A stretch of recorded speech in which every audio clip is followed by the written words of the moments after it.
I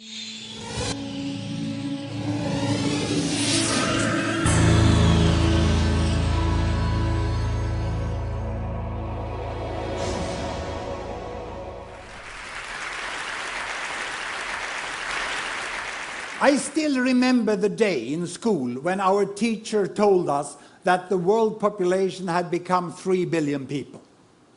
And that was in 1960. And I'm going to talk now of how world population has changed from that year and into the future. But I will not use digital technology as I've done during my first 5 TED Talks. Instead, I have progressed. And I am today launching a brand new analog teaching technology that I picked up from IKEA. This box contains 1 billion people. And our teacher told us that the industrialized world, 1960, had 1 billion people. And the developing world, she said, they had 2 billion people.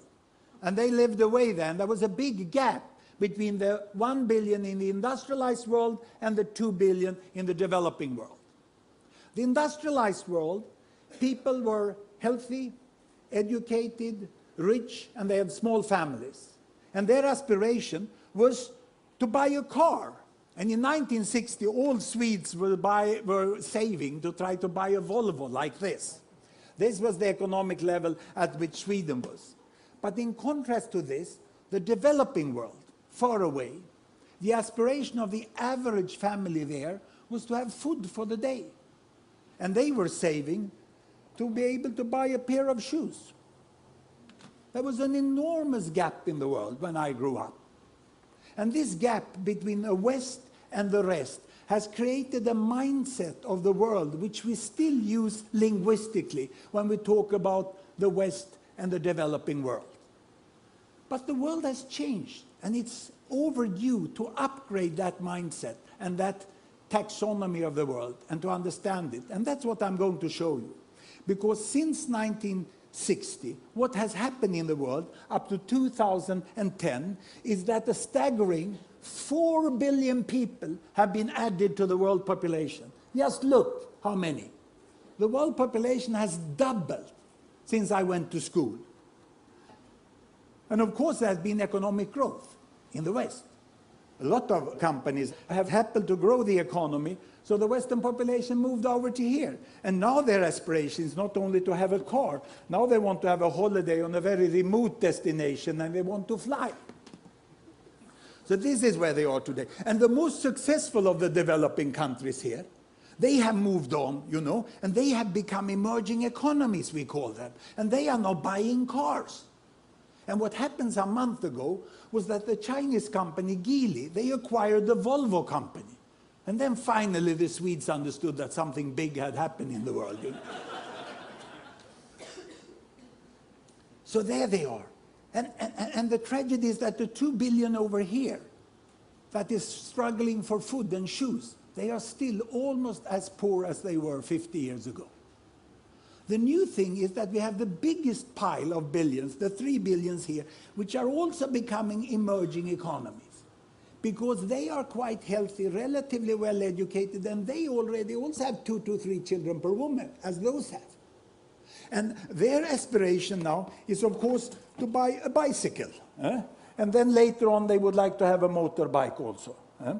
But this is the world we have today.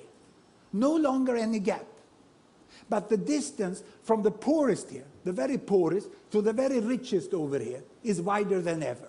But there is a continuous world from walking, biking, driving, flying. There are people on all levels, and most people tend to be somewhere in the middle. This is the new world we have today, in 2010. And what will happen in the future? Well, I'm going to project into 2050. I was in Shanghai recently, and I listened to what's happening in China, and it's pretty sure that they will catch up, just as Japan did. All the projections. This one will grow with 1 to 2 or 3%, and this grows with 7, 8, and then they will land up here. They will start flying. And these lower middle income countries, the emerging economies, they will also forge forwards economically. And if, but only if, we invest in the right green technology so that we can avoid severe climate change and energy can still be relatively cheap, then they will move all the way up here. And they will start to buy electric cars, isn't it? This is what we will find there. So what about the poorest 2 billion? What about the poorest 2 billion here? Will they move on? Well, here population comes in, because there we already have 2 to 3 children per woman, family planning is widely used, and population growth is coming to an end. Here population is growing. So these 2 billions will in the next decades increase to 3 billions, and then will thereafter increase to 4 billions.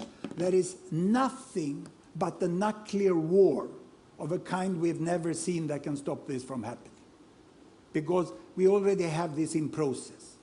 But if, and only if, they get out of poverty, they get education, they get improved child survival, they can buy a bicycle and a cell phone and come here, then population growth will stop up there in 2050. We cannot have people on this level looking for food and shoes, because then we get continued population growth. And let me show you why, by converting back to the old-time digital technology. Here I have on the screen my country bubbles. Every bubble is a country, the size is population, the colors show the continent, the yellow one there is the Americas, dark blue is Africa, brown is Europe, green is Middle East, and this light blue is South Asia, that's India, and this is China, size is population. Here I have children per woman, 2 children, 4 children, 6 children, 8 children, big families, small families. The year is 1960, and down here child survival. The percentage of children surviving childhood up to starting school, 60%, 70%, 80%, 90%, and almost 100%, as we have today in the wealthiest and healthiest countries.